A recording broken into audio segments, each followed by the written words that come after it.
Good morning. Welcome, everybody. It's so good to have you, and I appreciate you coming out this morning. Namaskar.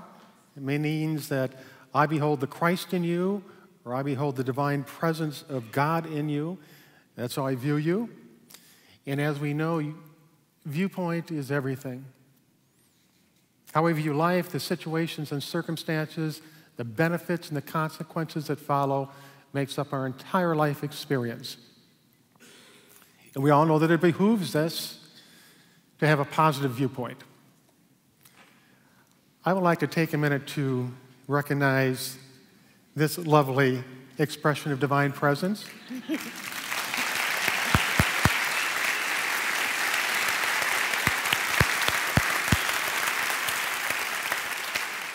Cheryl actually lives in Phoenix, and when she comes back to town to visit family, she always agrees to come and do signing for us. And she certainly is a beneficial presence, not only to this church, but to the world as a whole. So when we talk about a positive viewpoint, there's no other person I can think of that sets a better example than my cousin Ozzy.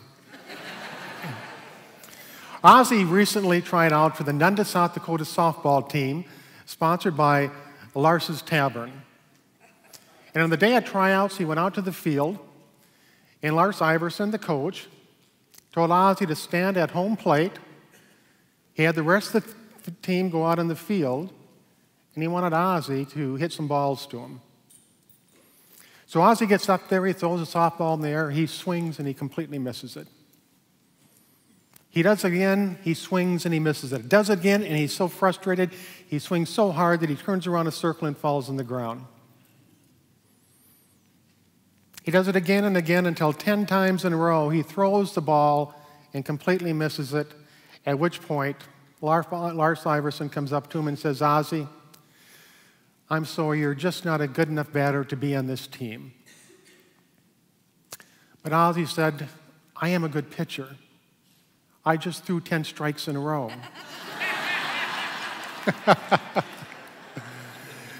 Viewpoint.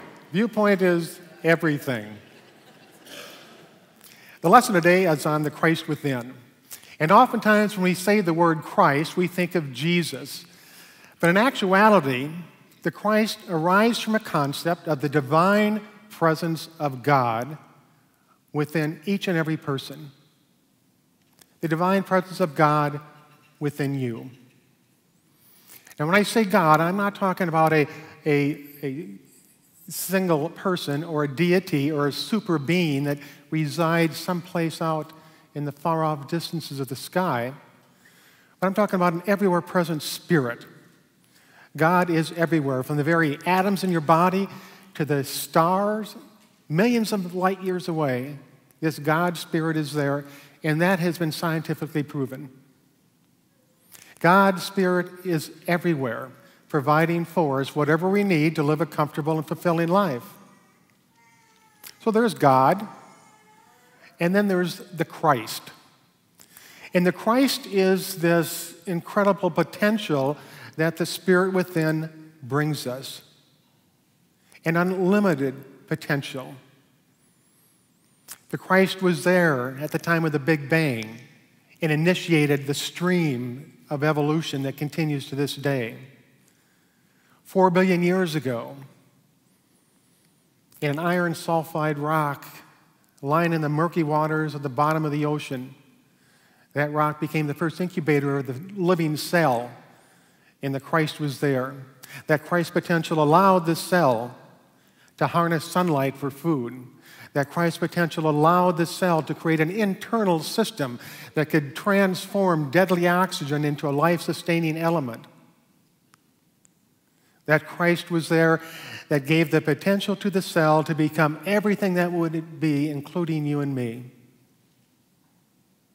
The Christ within is your potential, it's my potential. It is our potential to rise up and always overcome that which hampers our peace of mind and live a comfortable and fulfilling life. The Christ within is not a religious term, but rather it refers to potential within us. Now, unfortunately, when I was growing up, I wasn't told about the Christ within. I wasn't taught about my inner power. I wasn't taught that I was one with God. but rather what I was taught were dogmatic assertions filled with guilt, filled with shame, filled with threats of a vengeful God that would cast me into hell for the slightest infraction. Unfortunately, in many religions, our attention is taken away from that Christ within, from that inner power, and it's diverted to guilt, shame, and suffering. Now, I wonder at times what Jesus would think of this. Just say, for instance, that Jesus returned to earth to visit us, and say that he came back in a not looking like Jesus, but looking like an average person on the street. And in this imaginary scenario, let's say Jesus was walking down the street, and he comes to a man standing in front of a huge statue of Jesus on the cross.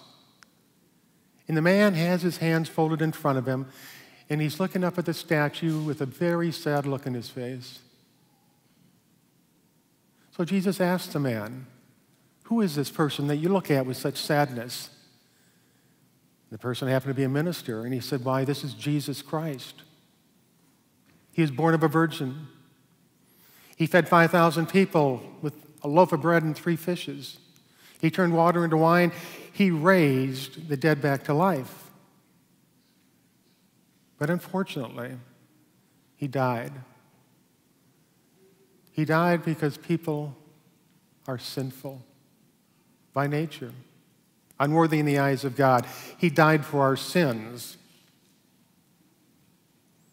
The man then turns to Jesus, puts his hand on his shoulder, and says, "My poor soul, you are sinful by nature.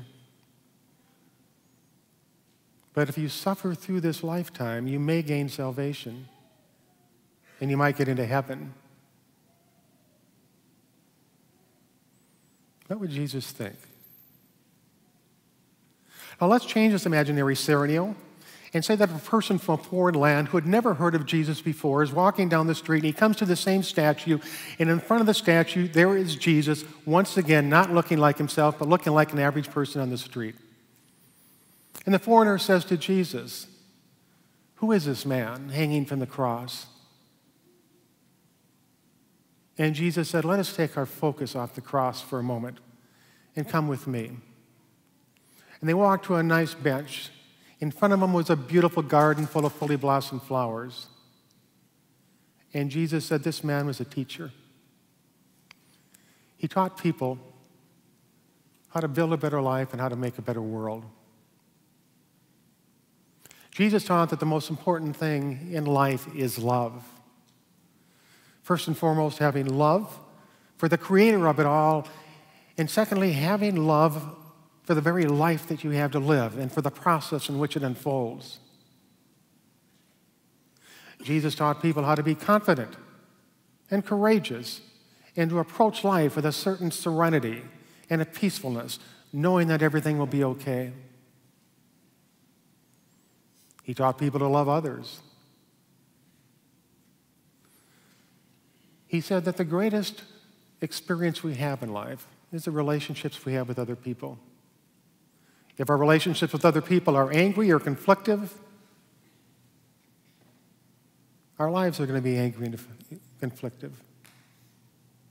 If our relationships with other people are loving and peaceful, our lives are going to be loving and peaceful.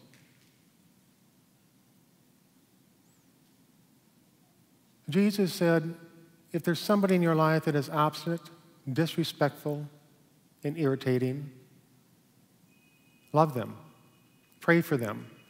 Pray that they may be lifted out of their misery and find a love that directs them.